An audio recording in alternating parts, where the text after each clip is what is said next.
Hi guys, Peter Finch here and welcome down to Tech Tuesday, your weekly look at everything to do with technology in golf. And this week we are going to be looking at one subject and one subject alone, and that is the potential golf ball rollback being considered by the USPGA, and it will have to be also the R&A. Now this is something which has been talked about for quite some time, but Jack Nicklaus did an interview this week where he says that the USPGA are considering this and they are getting closer to actually implementing some rules.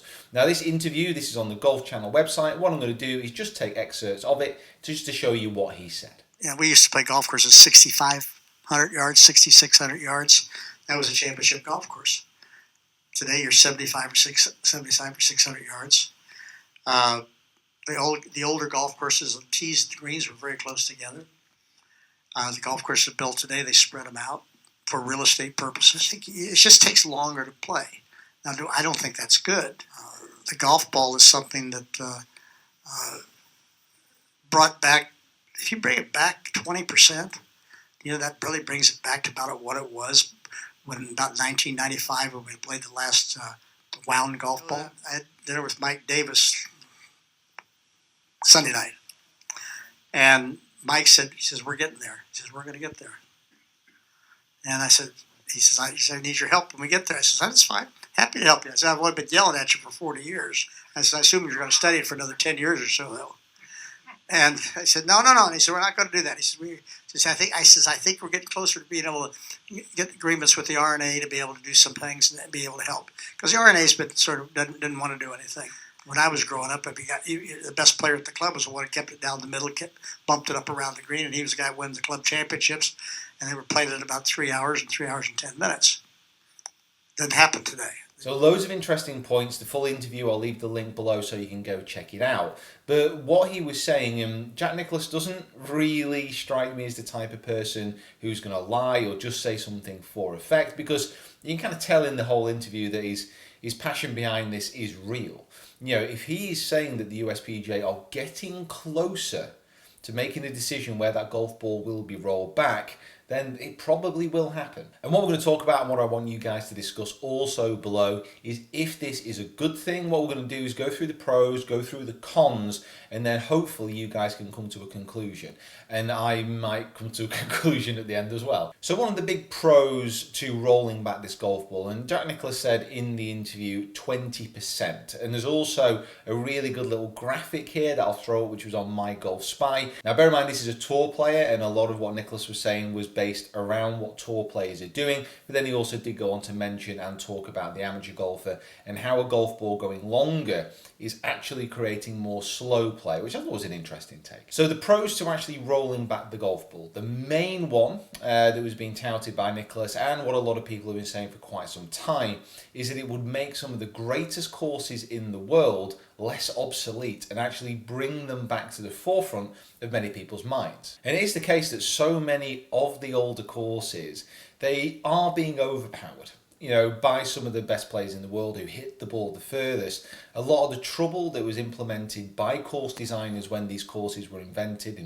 designed over 100 years ago, some of them a little bit more recent, but the older courses, they're obsolete because they can carry it over the danger, and there's not enough money or there's not enough land to actually place tees far enough back to make those obstacles, those bunkers, those water hazards, whatever they may be, actually come back into play. And Nicklaus did say that one of the only courses which has been able to adapt to the new golf ball is Augusta, because they have the money and they have the power to buy up land, extra land, and also move tees around. And it is the case that some of the courses here in the UK especially, and I'm sure you guys can think of some in the States and from around the world, where they're such great courses, but they're just not practical to hold a tour event because they aren't long enough.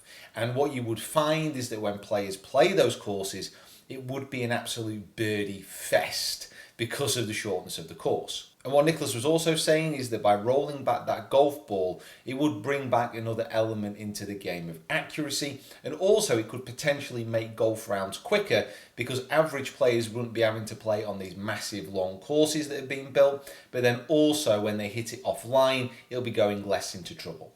On that last point, I'm not quite sure, and certainly with new resort courses, I don't think that's just down to what is happening with the golf ball. I think that's a different type of golf course. So I'm not quite sure about that point, but it could be a valid one. Listen, this is Nicklaus talking, and when he speaks, you have to listen and respect his opinion. He's certainly earned enough equity in the game. So those are some of the pros, and please comment below. Now, some of the negatives, some of the potential problems with rolling back that golf ball. I mean, some of the tour players especially aren't happy about it. What I'll do here is I'll pull up a bit of a Twitter rant by James Hahn, PGA Tour player, about what he thinks. So this is just one of the tweets that James Hahn actually wrote.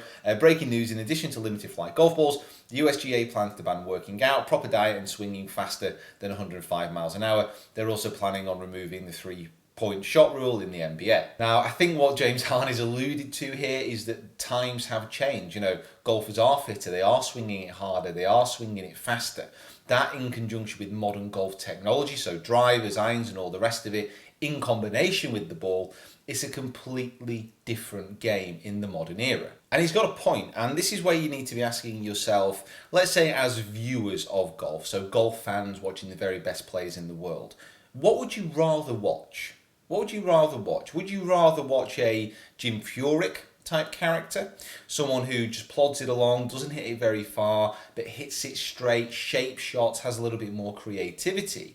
Or would you rather see someone like a Dustin Johnson, like a Rory McIlroy, who just absolutely launched the golf ball in conjunction with the fitness and the modern technology and all the rest of it, and are carrying it 330 through the air? What would you rather see? What type of golf do you want in the future? You know, these are players who are at the very top of the game, who have taken advantage of technology in conjunction with beautiful, incredible techniques to advance the golf ball incredible distances off the tee. And then that takes us to the birdie question. So whereas before we were talking about bringing some of the older courses back into play, some of the classics that used to hold tour events that can't anymore realistically, what would you rather see? Would you rather see tournaments that are based on players having loads of birdies, or players basically scrapping it around trying to make more pars? Now, obviously, that's a big generalization. You know, the best players in the world are always going to be making lots of birdies. Just look at the history of the game. However, again, it comes down to what you find exciting within golf. And also, what I think is a lot of modern course design, and certainly the tournaments where these courses are held, there's a lack of imagination. There are courses still on tour that are played that are under 7,000 yards in total length. And players generally struggle on those courses because they are shorter. Yes, obviously, you know, that on the face of it doesn't seem like an advantage. But because of that, it's tighter. The greens are smaller, they're more undulating. There's other challenges that can be put in place to try and ensure that golfers don't overpower a golf course. And that is one thing that I do feel a little bit. It does feel like some of the courses, there's not enough imagination used. However, I'm not a course architect, definitely not one of those. And I've never set up a golf course for a tournament. So I'm speaking there from an opinion. I have no basis for that. Also, some of the other things that need to be bear in mind here, what's going to happen to the manufacturers? Because the fact is, with drivers, they can't push the face to be any hotter than it already is.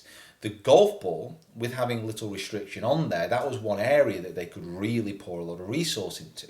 Now, if there are limited flight golf balls, so there's going to be a real stipulation and rules and regulation on how you can develop that golf ball, all those manufacturers are going to be able to create something which pushes right up to those limits. And then it becomes, well, how can you justify one ball being better than the other? So it's going to be really interesting, fascinating, in fact, if this does come in, or when this comes in, by the sounds of it, how these manufacturers are going to react. And finally, would love to know your thoughts. So please comment below. I'd love to get a discussion going on this, what the good points are going to be, the bad points are going to be. Yes, talk about what we've discussed, but please bring your own ideas in as well, because there are so many that we could have talked about. Also, one other thing just to mention before you go, I've got a box here, so I'm having like a mini office clear out. So I've got some head covers, got some Titleist golf balls, tester golf balls in fact.